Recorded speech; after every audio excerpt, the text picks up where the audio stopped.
Hey everyone. In today's episode, I'm going to discuss why rates being held is actually a good thing. Apologies, my background is a little bit different today, and it's just because I'm moving between areas. It's something I generally have to do. I go between houses, I go between, airports, I go between hotel rooms, and as a part of my gig, being a buyer's agent around the country. But that's, I guess, the nature of the beast, right? So expect to see that in probably the next few weeks. It just is what it is. But in today's episode, I'm going to do a few things. Firstly, where we are at with rates. Secondly, the effect of interest rates on markets. And then finally, why being on hold is a good thing. And contrary to what a lot of people think, I'm telling you right now, all it is doing is delaying the inevitable. So look, where are we at with interest rates? Now, it's pretty simple. You can see right here where, at 3.85% in the far bottom right-hand corner there. Look, it is elevated, I'd say, definitely to where we're at in the present day. It is the highest it's been in a number of years, in about 10 or so years, by quite a way as well. You can see there as well, we've had a brief hold basically at the top, and it looks like we're coming slightly down now. So that's where we're at. But what I want to talk to everyone about here is basically interest rates do run in cycles, and you can see that very clearly here. So what I've kind of done here is I've broken up sort of some periods of where things have happened. So first things first, you'll see I've got on the left-hand side here, we'll go left to right, just the sharp ups. So you'll see, first of all, the sharp increase in interest rates in about 94 to 95. You've got that as well, then again in late 2010. And that as well, then obviously in your 2022 to 2023 as well. So that's all your sharp increases. Your gradual increase came in sort of the mid-2000s. You can see there from about 2002, 2003, right through to about 2008. You had an increase in interest rates, but just more gradually there. And then the key parts I want to also get into is you've had one gradual down, which was basically about your 2011, 2012, right through to obviously your COVID times. And I'd say your COVID times was an absolute anomaly. The cash rate probably wouldn't have got anywhere under 1.5% if it weren't for COVID. And then finally, we got your two sharp downs here. So you can see, obviously, your 97 then if your first one, and then finally your second one in your sort of 2008, and that was because of the GFC. So look, what we've got there is you can see clearly that interest rates run in cycles. It's not, It's basically not, prone to do anything specifically outside their cycles. Like they do have hybrid sort of versions of their cycles, but generally they run in cycles. So if you look to the bottom right-hand corner here, I've just got the number 2026 there.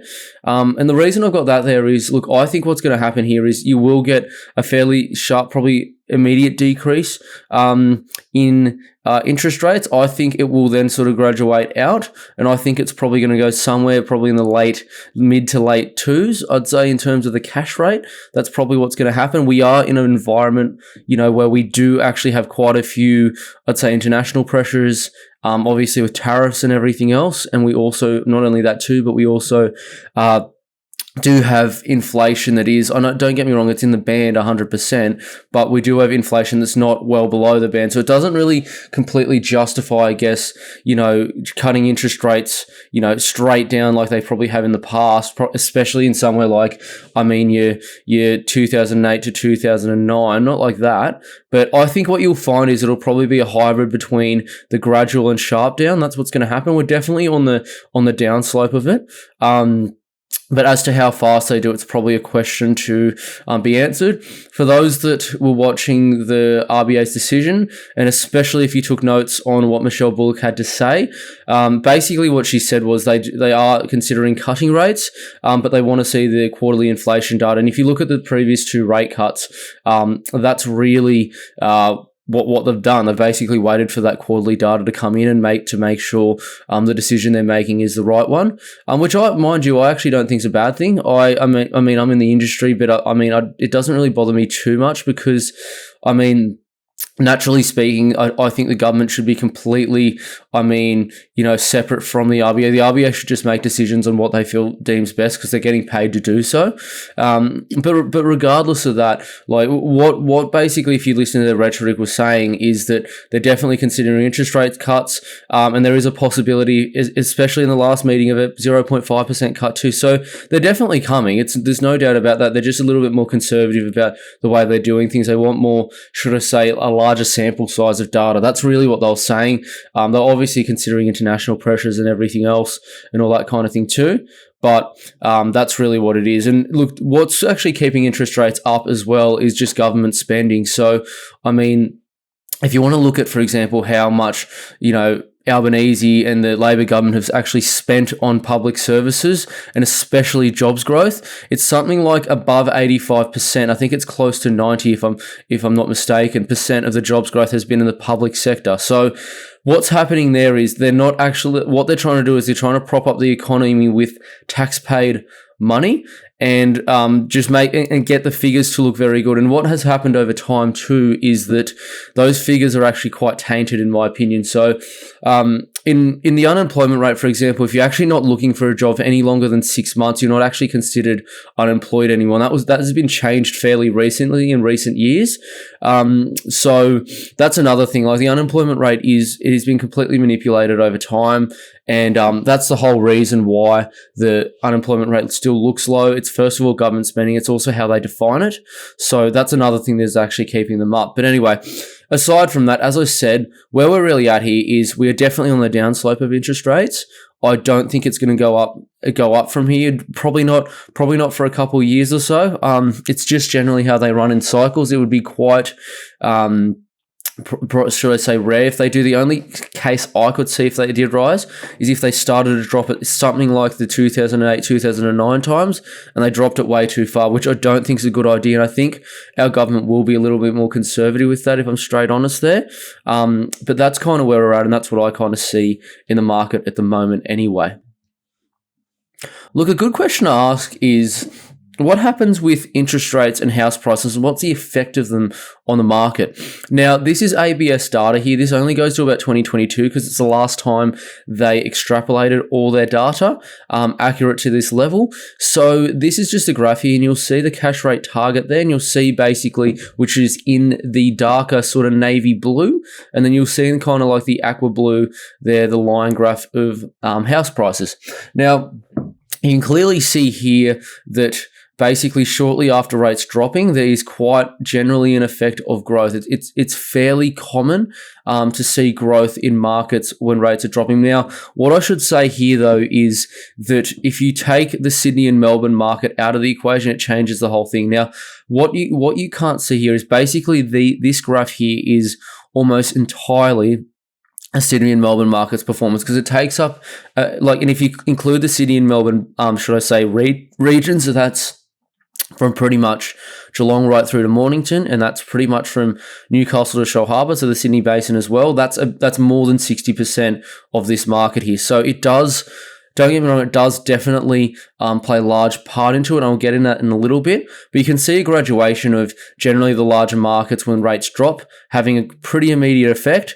The only time that really hasn't happened was in sort of the early 2000s, that it bounced straight back up after that. And then also in your 2017-18. And the reason for that was actually because of a change of policy, and it was basically the, should I say, overhaul of the financial, should I say, lending system. That's the reason. That is the reason that happened, and Sydney and Melbourne were both quite badly affected by that. So, look, as I said, these markets are quite affected by it. It's just the nature of the beast, I guess. So definitely consider that. I mean, most of these areas, I'd say, do have an effect with interest rates, but some are more than others. So let's first of all start with Brisbane and Perth. So Brisbane and Perth, my apologies, Brisbane and Perth are a lot less affected by rates generally. So you can see here basically between your 2002 and sort of 2008, Brisbane and Perth actually performed quite well. And then this is, mind you, this is a Brisbane graph. And then also Brisbane started to really pick up in that COVID boom. Mind you, we were actually on the downslope of rates pretty much from should I say about 2012 or so. We were really on the downslope of interest rates there. Perth and Brisbane don't really have as much of an effect on the market really with interest rates, and it's simply because their markets aren't generally that leveraged, and also they are quite backed in resources too. So that's the other reason why they've actually done quite well counter-cyclically to the actual interest rate cycle. So that's something with Brisbane and Perth. However, if we go to Sydney and Melbourne, you'll notice here that when rates have come down, especially in your late 90s to early 2000s, and then also from pretty much your 2012 right through to your 2022, you can see there how much rates have basically affected the markets. Now, you can see basically when rates were higher, so that's pretty much your mid-2000s, pretty much to the end of, I'd say, 2010 or so. It was very flat, Sydney and Melbourne. In the 90s, they were completely flat, and that was when rates were also quite high up. Rates were right up to about 18% then. So Sydney and Melbourne are very affected by interest rates. They are quite leveraged markets. It's not only because of the leveraged markets, it's also actually because of what money comes into them. So there's quite a bit of, international money, and then also business money that is headquarters in these sorts of areas. Whereas don't get me wrong, you do have that in Perth in terms of mining, but it's a much more volatile industry, and a little bit in Brisbane too. But Brisbane and Sydney, you do have a lot of business people in terms of white collar business people coming in, and you do have a lot more also, should I say, international business people coming in as well. So that's what's actually affecting these markets, and that's the reason why you have these levels of growth and these things happening in these kinds of markets quite regularly, affected by interest rates. So let's get into why I'm optimistic about interest rates staying stable. Now, there's a few reasons for this, and the first one I just want to say is it's very clear that it buys you more time. So to give everyone an example, or not an example, but an actual true story, I have a ton of people that are waiting on their tax returns to come back, and then they'll have immediate borrowing capacities done. I kid you not, probably within 3 to 5 business days post that. Now, when you drop interest rates, there is naturally more people that are able to come in the market. So first things first, the first 2 people there that that are going to be a little bit more out of the market, which I'm really happy about, is first of all, investors and owner occupiers, because 25 basis point drop, which is what we were predicted to get, is roughly a couple percent. It's generally somewhere between 2 and 3% extra borrowing. Now, it doesn't sound like much, but that naturally brings a lot of more people in the market. So you have people that just can't get in who get in. You have also people that like a little bit more of a buffer. Now they feel safer because they can borrow more. And you also even have people who are upgrading or maybe moving on and all that kind of thing that sometimes, are just waiting for a little bit more optimism with seeing rates dropping and the RBA just to say they're coming right down. So that's one thing that we've got.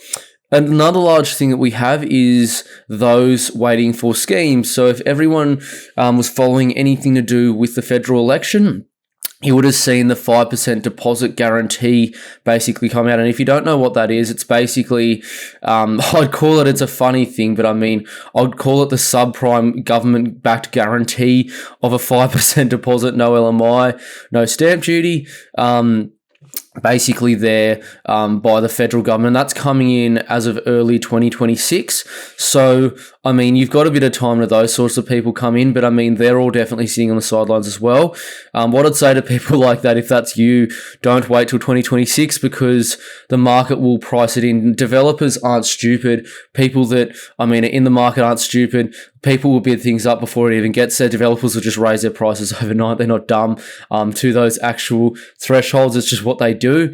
And the bigger thing that I'm optimistic about why these people aren't in the market too is both flippers and developers. So they kind of sit in a similar category, but they're different. So they're people who basically use their hands or use their actual knowledge to make better market gains out of the market through actually worked capital. So that's what they do. So it's people who might buy a pretty old home or shitbox, should I say, and they flip it and make it a nice home and on-sell it for a property. Developers are people that generally will buy a house, either knock it over, build it again to a nice flush dwelling, or generally they like subdividing, or should I say putting separate, like multiple lots on a title or separate lots on a few different titles. That's what they do.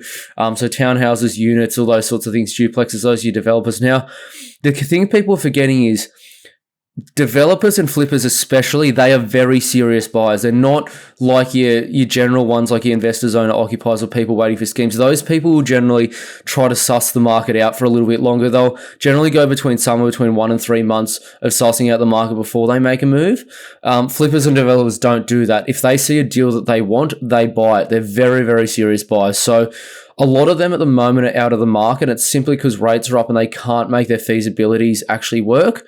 So the thing is, though, as interest rates come down and especially lenders become more lenient, what you'll see happen is a lot of these feasibilities that they're doing will actually start to work and they will come straight into the market. So what I see is when these things start to happen, they come back into the market. You get guys, and it's funny because I've been even at auctions in the eastern suburbs of Sydney, right?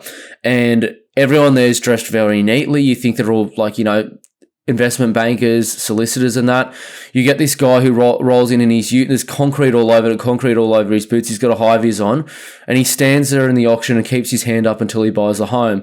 And a lot of people look in disgust, but in my head, I'm like, that makes sense because this guy's going to knock this thing over and put 6 townhouses or 12 units on it, and a lot of people don't understand that. So these are the guys that you get that show up to these auctions, and you sometimes even get, I'd say, like syndicate groups that come to these sort of auctions as well, and these actual open homes. You don't want to be buying when these guys come to the market. And for anyone that lives especially in Sydney and Melbourne, you'll understand exactly what I'm saying here. You also get people on the phone that are speaking, other languages as well, and that's for people that are part of also syndicates or holding companies that come in, and they generally buy on behalf of a company or holding company that is within Australia, but they're getting money from elsewhere. So that happens too. It happens quite a lot, especially in your best markets in Sydney and Melbourne. You do actually get it. You're starting to slowly see it in some of your wealthier areas of Brisbane as well, and that's only going to continue. I'm telling you right now, don't get me wrong, they said they're going to lock out international investors and international buyers out of the market. That doesn't lock international money out of the market. So that's still going to happen, no doubt. And you want to be in before these kinds of guys get in. Look, another reason to be really optimistic about this is because of where the market cycle is at. So I've previously done an episode, Property Clock, and my most recent update is obviously the July update. Look, that update, I described where everything is at, and this was the Property Clock I gave. So just so people know, if you're new to my channel, you should check it out. But I'll just give you a quick summary. 12 to 3 is the downturn. 3 to 6 is basically your stabilization. 6 to 9 is your upturn. 9 to 12 is your boom. And the small period between 11 and 12 is your winner's curse phase. So you can clearly see here, it's mostly your eastern seaboard that are all your best buys. I like buying between 3 and 6. I would I'd probably still buy, don't get me wrong, up to probably the mid 7 range. I'd say between 7 and 8. I'd probably happily buy as well. But you don't want to be buying any further than that, really. For someone, for example, who wants to buy in Brisbane, I think some parts of Brisbane, like your inner north and inner east, still do have quite a bit to go. And some people also are anti, the New South Wales, a lot of anti-Victoria at the moment, so I understand that. But if we look at where all these markets are at, especially your Hobart, Wollongong, Sydney, Central Coast, Newcastle, and especially my two favourites, Geelong and Melbourne at the moment, you are at the absolute best time to buy. I would argue actually the best time to buy was probably the turn of the year, maybe late last year, early this year. I think that was the bottom of the market, especially for Melbourne. Most of the agents I know there agree with me on that as well. So that's where we're at with all of these markets. So another reason to be optimistic is that interest rate cut has actually bought you a little bit more time.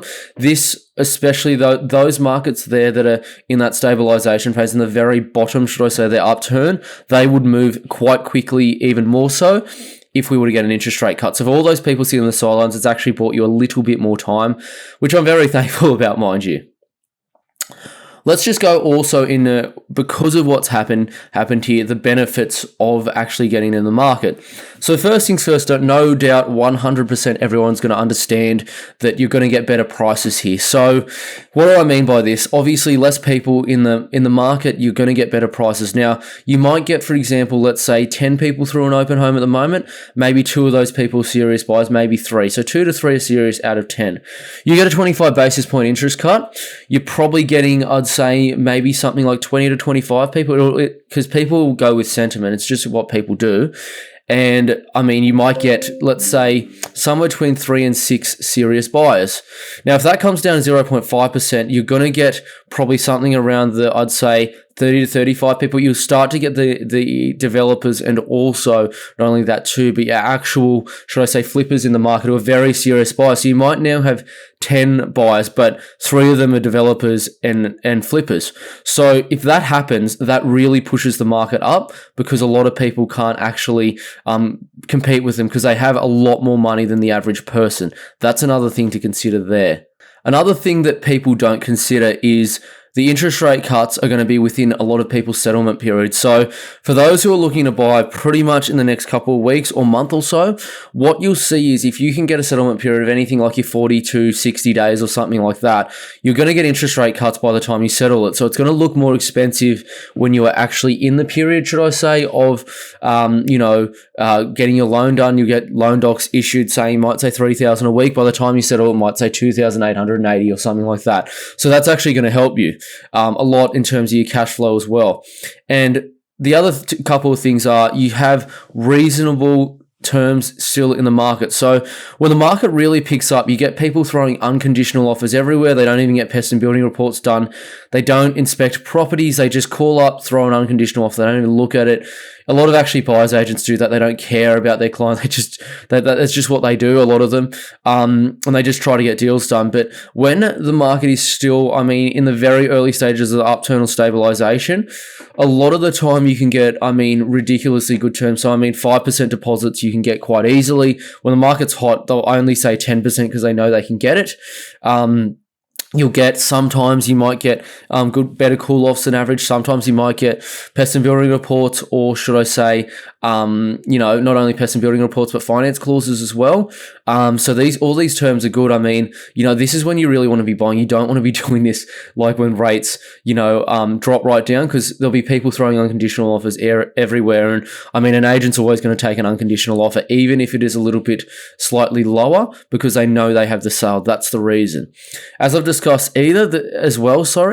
are also limited additional schemes. So a lot of them are coming in early next year, as I've discussed previously, and that is what you don't want to be involved in, because everyone piles in when you can. And there's a lot of people I know already thinking about it, but I strongly suggest if that is you and you can afford to now, I'll do it beforehand, because all the money will be priced in the market by the time that comes around. Finally, the last benefit I want to get into is lending will further relax. And it's a key thing that people forget. But what do I mean by that? What I mean is when rates come down, lenders think of things differently. So don't get me wrong, the big four are fairly similar, but some of them might take, for example, if you're self-employed, 1 year in isolation. So that's even now, because rates have started to come down. I know some of the lenders have actually been more lenient with it. Previously, a lot of them would take it on a case-by-case basis, but some just do it if you have your returns now, which is great. I know some, even your second and third tier lenders, that still, some of these second tier have perfectly good interest rates and products as well. They're nothing really wrong with them. They're just not a tier one lender. Some of them take in all different things. So I have some clients who are salespeople, and a lot of them obviously are heavily reliant on commission in terms of their overall package for a year. So a lot of them, are getting assessed much better now. And that's only going to continue. So you're going to have higher borrowing capacities here in the future, because banks become more lenient when they know rates are coming down. It's just, obviously an actuarial risk analysis that they do. So that's just another thing there just to consider. That's going to bring a lot more people in the market. And you don't want to be the person who sits there and waits for that order to be priced into the market, because that's 5 to 10% minimum. So, if you're buying it, let's say $800,000, that's $40,000 you missed out on. Minimum 10%, 80. So I don't think you want to miss out on that if you have, the ability to get in now. Let's also just consider a few other things. So that's just, I mean, keep in mind in the time of these cycles. So people aren't stupid, really. The thing is, when people know interest rates are coming down and they're a person wanting to sell, a lot of people, because they've been in the market for quite a while in good suburbs, I mean, generally try to hold on to their properties, right? Now, the reason for this is because they know it affects the market. So I've heard plenty of people say, for example, and agents that I'm talking to say, "Oh, I know all these people wanting to sell, but they've said I want to sell in October, November," and the agent said, "Yeah, they want to sell," and they've actually directly said to me, "We're wanting to sell then because we know interest rates are coming down. We'll get more for our property." And I even say to the agent, "Look, they're 100% right on that. I agree with them." Like completely. And I mean, that's the truth. So what people do is in a lot of these good areas, because they're quite well versed with how the market works, they actually hold on to their properties and they sell when they know the market is going to have a lot of competition. So this is just an example here of Albert Park, Middle Park, and St Kilda West. This is literally just looking for, and you can see in probably that top left corner, top right in the corner there, that would probably be maybe just touching Port Melbourne. But you can see how little stock. This is like 3 and a bit suburbs you can see here, and there's 7 houses, 8 houses on the market. I mean, this is what happens when, you get suburbs like this and times like this. Just there's no stock on the market. It's very hard to purchase, exactly what I want, houses that are detached in these kinds of markets on the right street. I can see here alone I would eliminate probably all but one of these properties out of my personal analysis. And I won't get into the reasons because that's client-specific privileged information, should I say. But, this is what happens in the market. So just keep that in mind. It is actually very hard to source properties in the right areas for this. It's because people aren't stupid. People know that, they can hold on to properties and they can get a lot more for them in times where interest rates are coming down, and especially in the spring selling season, if that's the case as well. So, it's quite hard to get it. A lot of the stock that is good is snapped up by people like myself and my clients and a couple of other players. It's sometimes even snapped up by agents, funny enough, who are in the office and they might be looking to buy themselves. They don't generally let many people look at it. I've done deals with agents where, I kid you not, we've been at an open home just chatting, catching up for a coffee. He said he's going to have a look and chat to an owner. He said, "Do you want to come? We can catch up then. Just ask the owner if you mind." She said, "I want to sell it for a reasonable price." And we got the deal done pretty much. Got the conveyances involved and pretty much got the deal done from there before. So those sorts of things will happen. A lot of the good stock will not come to market. And if it does, it'll be very, very hard to get it for the right price. And if you do, you've done very well. And again, you want to do this when the market is, literally, I kid you not, at its stabilization phase, or ideally the bottom, because you don't get these things when it really starts to move. That's a little bit of a fallacy, should I say, of what a lot of people think. Let's just get into another truth of what actually happens here. So really what we should say is, large growth cycles are completely inevitable. And what I'm saying here is you have periods of stabilization, don't get me wrong.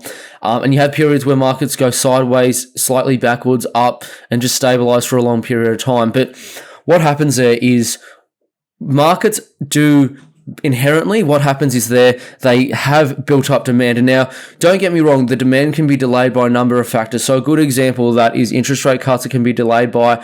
Another good example of that might be policy. Another good example that might be just general sentiment in the market in terms of what most people are told on the nightly news, because people do follow the herd. It's just what they do. But when it breaks, what happens is everyone then overpulls in. So it's generally an overreaction all the time to markets. And I previously got this into this in a different episode, but this is what you'll see that will happen. So when it breaks, everyone will pile in, and it's generally an overreaction. So people overreact to markets either going sideways or backwards, and they'll also overreact to markets going up. And everyone piles in at the same time. So I'll just give you two examples here of Perth and Brisbane. You can see Perth here did nothing for basically 92 to about 02, and then everyone piled held in right to about 07, 08, and it did some absolutely insane numbers. It's like 150% or something like that. So markets generally do, somewhere between 60 and 120% growth. But when you have, and this is in a cycle, but when you have a market cycle like this, when it goes completely silent for a long time, what happens is the market overshoots its average, and then over the long term, it'll undershoot its average, which brings it to its long-term average. That's what happens. So if you look at also Brisbane there again, like you can see there as well, you had nothing from about 2012 probably right through to about, I'd say 2019 maybe, like that, or you could probably even argue probably even 2010. Like it's probably something like that. So that's almost 10 years of no growth, nothing at all. But it had a lot of the right fundamentals going in the market, good economy, more diversifying, a lot of wealthier people moving in, some even wealthier internationals coming into Brisbane. Newly, which was quite uncommon a number of years ago. It's becoming more common now. And then you had that massive boom, and that's still going up now, mind you. It's still got a bit to go, should I say. So that's what happens. It just overshoots its averages. Perth, if you want to extrapolate from, your 2018, 19 right through to probably today, it'd probably look something similar as well. But that's what happens when you have built up demand for a long period. So that's no different to Sydney and Hobart here. So you'll see on the left here, Hobart basically between 02 and about 2014 had basically next to no growth, like very little, maybe 10, 20% max. And then it just overshot, went basically ballistic from about 2014 right through to about 2022. And that's more than doubled in that period alone. So it's no different there either. Hobart averages about 6.5 to 7% growth. But it did nothing for a long time. So it's just catching up to its long-term average. Sydney no different either, from right through to about 2012, from about 02 as well, did next to nothing. And then you could probably argue it did from pretty much, I'd say, probably late 2013, 2014, right through to about 2022, a big number. But that late 2022 number is largely because of interest rates being so low. It probably would have done half of that, but still a large growth stock. Property's more than doubled between that time period. So look, they're no different to the market, should I say. They have, much, should I say, like longer growth cycles generally. But that's what can happen when things are cheap for a long period of time. So you don't want to be that person who's getting in when everyone else is piling in, because when you see it really kick up like it is there, what you have happening is just people paying anything for a property. You're not really thinking logically and getting them for good prices. So it's much better to get in when it's stabilizing or at the very bottom of the cycle.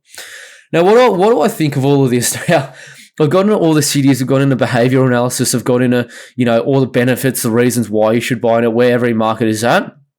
And if everyone has followed my content for quite a while, you will know that Melbourne is absolutely the number one draft pick, 100% in this market. It's your number one draft pick, shortly followed by probably Geelong, your inner Geelong markets. And I previously have done a graph and I've just circled a few things here, so I'll get just quickly into that there. So on the left here, bottom left, you'll see downturning stagnation in Melbourne. You got your large downturning stagnation from 92 to 97. You had a smaller one also between 2007 and 2012, and now you got the biggest one so far between 2017 and 2025 here, and we're off the bottom now. I can tell you that right now. Your upturns and booms, you have two major ones I'll get into. So first of all, you had your large major one between pretty much 97 and 2007. So that's for about 10 years. It more than doubled in that period. You've then got also your short, sharp 2012 to 2017 boom. So that property prices didn't double, but they're close to. They're not far off. And now where we're at is I've got your 2025 to 2030 question mark. And the reason I've got that in there is because this is your turn for the major boom in Melbourne. It's not going to be a boom for a couple years. This will run of an upturn for probably somewhere between 2 and 4 years, I think. You'll have an upturn of the market. Then you'll have a boom from about somewhere between 18 months and 2 years, something like that. And it'll do some crazy numbers because it'll be compounding on what's already gone up in that period. So I think you got to run for at least 5 to 7 years, in my opinion, here of Melbourne. Now, I'm not saying it's going to do, 10% every year. It might do, a couple percent here, a couple percent there. Then you might have 1 or 2 years worth of, a 15 to 25% boom, something like that. It'll go up a lot. That's what's coming for Melbourne. And now you can see here, Melbourne is our best performer by a country mile. This is the CoreLogic 30-year report, so you can go over and have a look at it. It is publicly available through Google search, and CoreLogic's website. I think they call themselves Catality today or something like that. I can't remember exactly, but that's publicly available information. I mean, this is what's coming in the market. You don't want to be on the backside of this. You don't want to be getting in late 20s or 2030 when it's already done 50% growth or something like that, or maybe even 100 by that time. I don't know. But this is the number one draft pick. You can see it's consistently our best performer. It's got the lowest standard deviation of any market. This is the market to buy. We've got a super cycle, as in a large boom coming up. And this is exactly why I should buy it. So, I mean, for those that are really interested in Melbourne, I'd suggest looking at some of my previous Melbourne episodes, especially the regions to buy in and the suburbs to buy in. And that's exactly what you should do. It is definitely our best pick in the market. Now, if that's you and you're really serious about getting into a good capital growth suburb in Australia, now the areas I buy in at the moment are all the areas that I suggest. So it's Sydney, Melbourne, Brisbane, Newcastle, Geelong. I do buy in a couple of the Central Coast and Wollongong as well. And it's mainly for, people wanting to change their financial future. I deal with both, investors and owner-occupiers. I do have a few flippers and developers I also work with. But what I do really is I analyse the market. I buy the right stock in the market in the right part of the suburb, in the right street, and the right property in the right street. And we actually buy, I'd say, much above average properties in the best suburbs. So, I target suburbs that do generally between 9 and 10%. I try to get the part of the suburbs that will do the better part of 10% if it's in a, let's say, 9.5% suburb, because that's the average of the suburbs. So for those who are interested in that and are very serious about getting the market, or you might even be someone who might be like, I don't know what to do, I need a bit of an idea of what I need to do, or you're looking in a couple of months, I strongly suggest you reach out via www.compoundinvest.com.au/inquire. There is a free 30-minute consult there. You pay nothing. It is simply me giving you a phone call through your phone, and we can discuss where to go from there. Now, if you are serious, obviously, I will send you a contract, and you can see all the pricing and everything like that on the website as well. But the key thing is here, I think that for people that are looking to get in the market, your strategy is so important. I can't emphasize how important it is. If you don't have the right strategy, you've already stuffed up the purchase in the first place. Having the right strategy is even more important than the purchase itself. I can tell you that right now. For those really serious, again, www.compoundinvest.com.au. Look, I really appreciate everyone watching this video, and I'll see everyone in the next one. Thanks, guys.